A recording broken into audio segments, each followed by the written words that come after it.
I think that if anyone is going to come back to the theater now that had never been a theater goer, or that has sort of like left their sort of like theater going behind pre-pandemic, those folks are going to come back because there's something that they have never seen before that is being offered to them.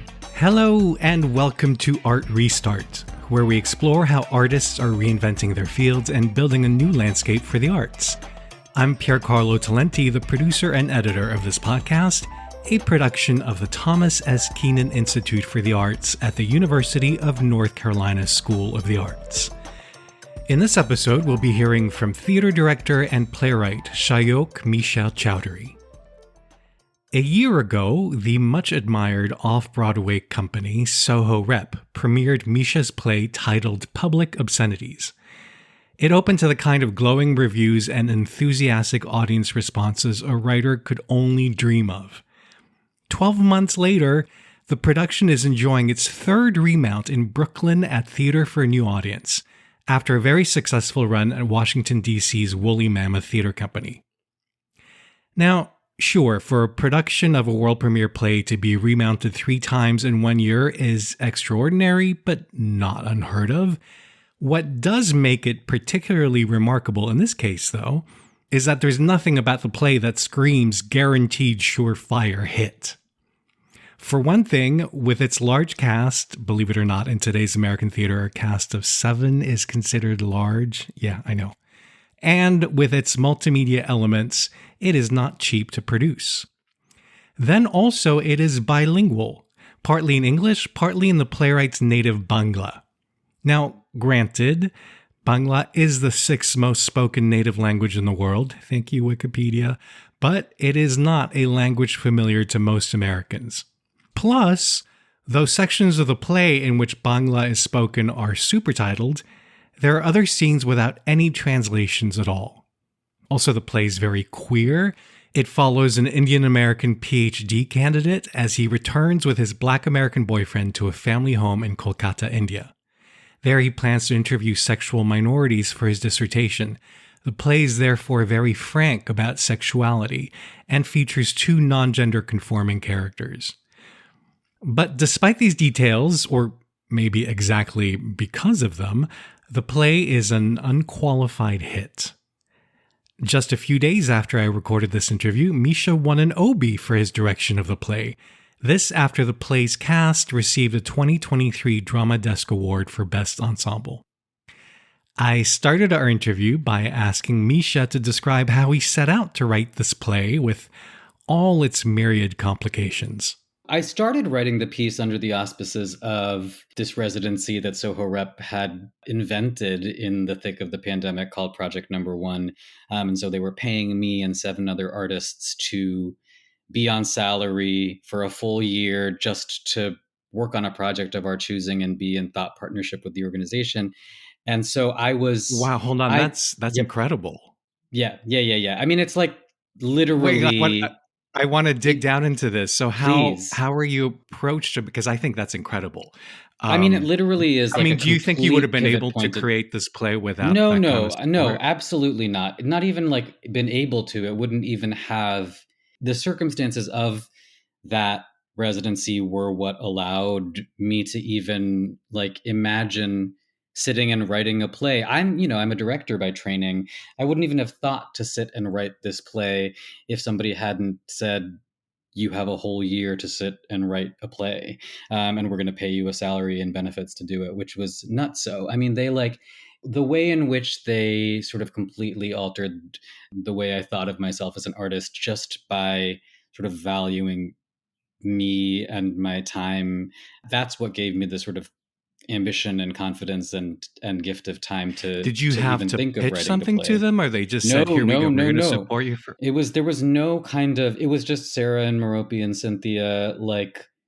and I'd been in relationship with the theater, and they picked 8 artists. And not even, the 8 artists that they picked weren't traditionally generative artists, but it wasn't like, oh, here we are picking 8 artists to commission works that we're going to see at our theater. There were 2 actors, 2 designers, 2 directors, 2 playwrights. It was just an open invitation to sort of come into this relationship with the theater and be on staff for a year and be in thought partnership with them and work on a thing. And there wasn't even any expectation that the thing that we were working on be any kind of sort of like theatrical product in the traditional sense. I'm the only one who sort of like wrote a good old fashioned play, because I was like, when else am I going to have this opportunity to get paid to write a good old fashioned play? But it was because of that. And so the genesis of the play is completely tethered to that residency and that relationship. I wrote, the first couple of pages and sent those pages to the directors at Soho Rep, and I was sort of using them as accountability buddies while I was writing. And very early on, they sort of decided to make a commitment to commission and produce the play just from seeing a few pages of it, which meant that I had a sense of sort of security or like a home for the play from the very beginning. So you knew it was going to be largely bilingual from the start. Yes. I mean, I wrote the first scene of the play first, and it felt to me as though I would only allow it to be produced if it could. There was no way I was going to make the play happen without being super rigorous about the sort of language and casting concerns that sort of make the play possible. I had a lot of doubt throughout, that there was any way that we were going to be able to make this happen. I was pretty certain that we would have to bring actors in from India and sponsor visas. I was just sort of like, if you're going to produce this play, you have to commit to the authenticity of the sort of like language considerations that are so embedded into the story So of you the play. must have started in on casting discussions long before another Yes. Yeah, playwright of a before new play would. even. Yeah, so we did like it was a year and a half long national casting search. We worked with TBD casting, and there was an initial sort of casting round that happened for a sort of like radio play version of the first act that we did to sort of like as a capstone to that first year residency that I did at Soho Rep.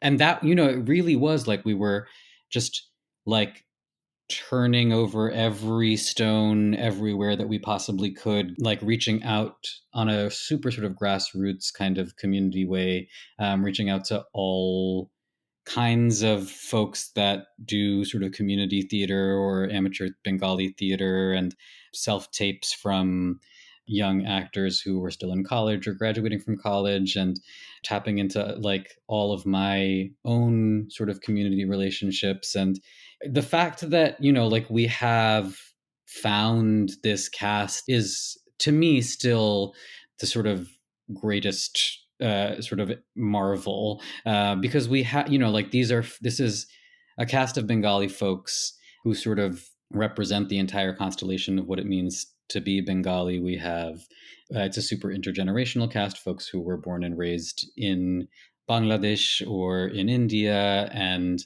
folks who were born and raised here. There are queer and trans and non-binary actors in the cast. There are I already mentioned sort of like Bangladeshi versus West Bengali actors. It's just like this, and each of those sort of considerations are sort of crucial to the storytelling. And these actors are so exquisite, and none of them almost none of them have had the opportunity to work in this particular way before, to run a show for the better part of a year. For 8 shows a week, right? Yeah, 8 shows a week here in Brooklyn. Yeah, it's wild. And everyone, now they're all Drama Desk Award-winning actors, which is nuts and so deserved. That is maybe what I'm most proud of, that the play is sort of proving that there are artists out there who are so immensely talented that can sort of like step into a sort of meaty, juicy, rich role like this if one is written for, their sort of particular concerns and considerations. And that's not why I was writing the play, but it is a kind of like collateral effect that I feel so amazed by. I want to talk about writing a bilingual play. In when I used to work in the theater, we did occasionally produce bilingual plays that were partly Spanish, partly in English. Sure. Yeah. And I found, this is based just on my anecdotal kind of observations, that so many of our English speaking audiences were cowed a bit and uncomfortable in a way that was not interesting to them, which was frustrating to me as a dramaturg. So I'm curious, and I think part of that is also because Spanish has a different weight in this country, I think, than Bangla does, for instance, for a number of reasons. Totally. Of course. So I'm curious about how you massage the play so that an audience would feel unsettled when needed and comfortable when needed. Sure. Yeah, yeah, yeah. And I want to give a shout And out because to. you Oh, go sometimes ahead. use subtitles, super titles, and sometimes not, also. That's exactly right. Right. Yeah. And that tradition of sort of bilingual theater in Spanish and English is the womb from which I come, in that all of my mentor Cherie Moraga was the one who first encouraged me to write in my mother tongue, and I think it took me 20 years to sort of heed that encouragement. I thought a lot about whether or not the play, sort of the intention behind the play, was to sort of make evident when certain audience members had a particular kind of access and when they didn't, whether it was going to be sort of like written into the dramaturgy of the play that this moment was like specifically for Bangla speaking audience members and not for Anglo audience members. Or but I decided sort of early on that I wasn't actually like, I was like, this is a thing that we see in cinema all the time. Really, I'm just trying to write a, subtitled foreign language film, but it's a play, in the sense that I didn't want to sort of point at the ways in which the play was bilingual. I just wanted to write the play in precisely the languages that would naturally be spoken by these characters over the course of the 10 days that they are there.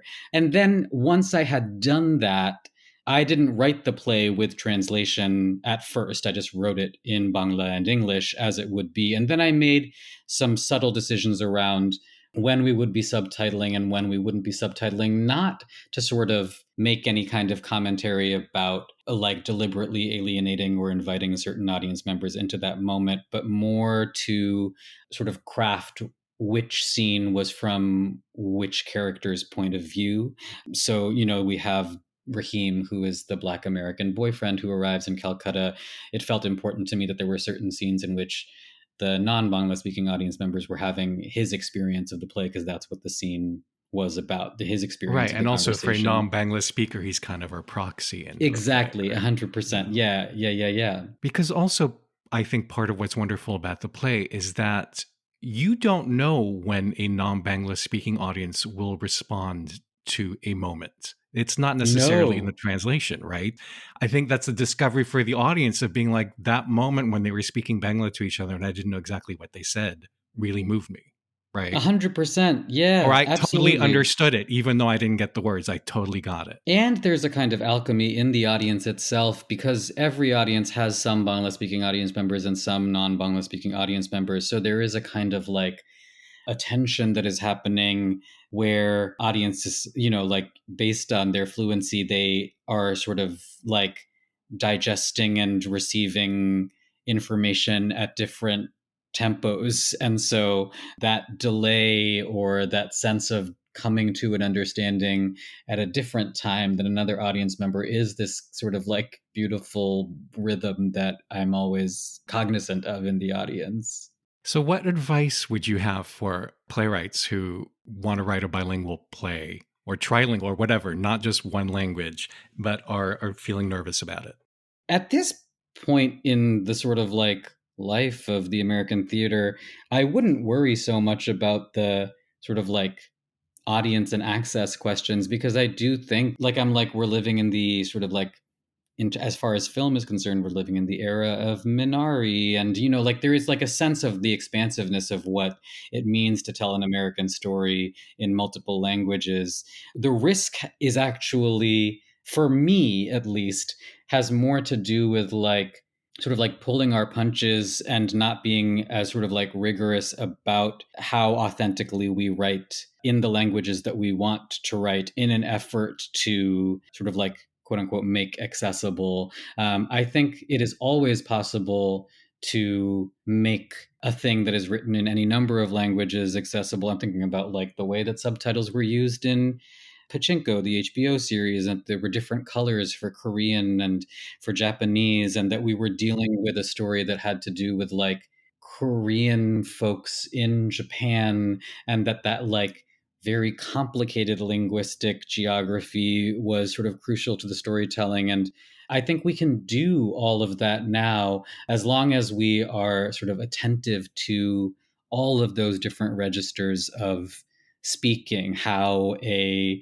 different a Bangla that is spoken by someone who moved to the States at a particular age is from the Bangla that is spoken by somebody who was schooled in a Bangla medium school versus an English medium school. Just sort of like acknowledging the fact that like every single character in a play speaks a different language, That's even if right. it's just an English speaking play, and that we are as sort of like open to that in we're not just sort of like, oh, it's a bilingual play, so there's Bangla and English.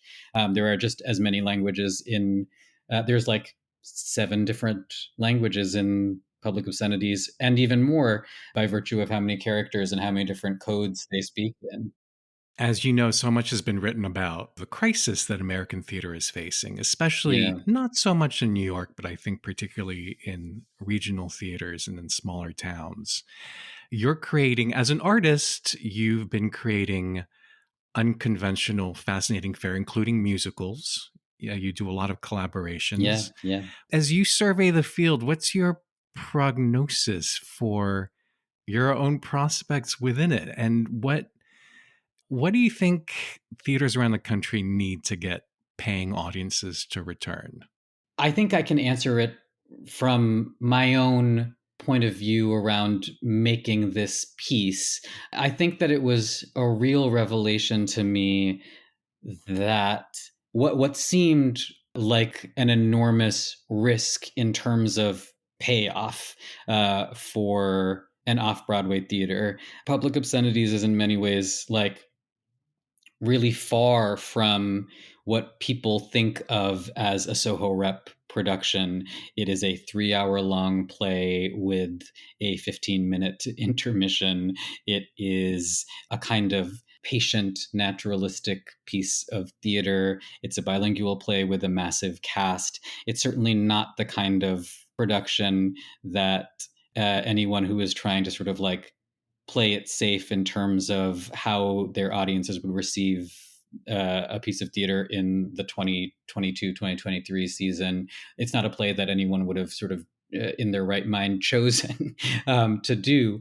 And it was just, and then it has been such a like runaway hit in terms of like bringing audiences to the theater and sort of expanding the scope of the theater's audience. That is not a thing that I had. I was completely like I thought that was never going to happen. I was the one that was like, I had less faith than the folks at Soho Rep did in some ways. I was like, you're not bringing, these Bengalis from Kensington and like Jackson Heights out to, downtown Manhattan to come and see this play in your 65-seat theater. And I guess the sort of the takeaway from the play, how the play took off, is that I think that there is a kind of hunger for, I think there's a hunger for, like, I think we do need to cultivate new audiences and make work that invites a kind of like invites folks to our theaters who haven't felt welcomed into those theaters before, certainly. And then as an artist, I think it also does have to do with a, how do I say this? A attention to audiences. It's certainly that's how I operate, and I think that is my director's training speaking, and I always think of myself as an audience proxy. I'm certainly stretching certainly stretching audiences with what I'm doing in the play, but I think I'm also it feels important to me that like as an artist, I'm thinking about how what I am making is really sort of like pulling audiences towards the work rather than sort of like delivering a certain kind of thesis out that I don't feel I have, that I don't have any answers as an artist, that I'm not trying to sort of like teach, that I have some sort of like anointed wisdom that I'm trying to deliver through my work to audiences. It feels important to me that that I approach audiences with a certain kind of humility, and I've found that like with this particular project, there's a kind of, whether or not folks like the work, my hope is that they don't feel sort of like preached to, that there's a kind of openness to, there's an invitation inside of the work that has been bringing folks to the theater. And I know I'm not sort of answering the sort of like grand sort of like institutional questions through that, but it's a thing that I'm able to sort of like think about on a small scale, a little bit more practically. The big thing that I would say is like I don't think we are going to revitalize the theater by playing it safe. I think that if anyone is going to come back to the theater now that had never been a theater goer, or that has sort of like left their sort of like theater going behind pre-pandemic, those folks are going to come back because there's something that they have never seen before that is being offered to them. That's what I think, at least. I mean, but I'm not the one who's holding the reins. You've also taught young theater artists in the past. How would you prepare a student to be a theater artist in America today? It's a strange moment for young artists coming up. I think a lot about young artists of color, young queer artists who may feel as though, and I have felt this in myself, that there are certain expectations that are projected onto them around who they are supposed to be as an artist and what they are supposed to make. There's a sort of like ethical burden that sometimes marginalized or minoritarian sort of young artists are asked to shoulder, sort of Right. Being a more. standard bearer. Yes, and to sort of like be doing some kind of like political labor with a capital P, or like that they are constantly working on behalf of, that I find to be a stifling sensibility. We are always, for better or for worse, speaking on behalf of, when we come from communities that haven't been represented in the sort of cultural landscape as much as others. But I think, you know, if we are challenging ourselves in the work that we are making and challenging our communities, that is actually like, had I been afraid of like what narrative I was projecting about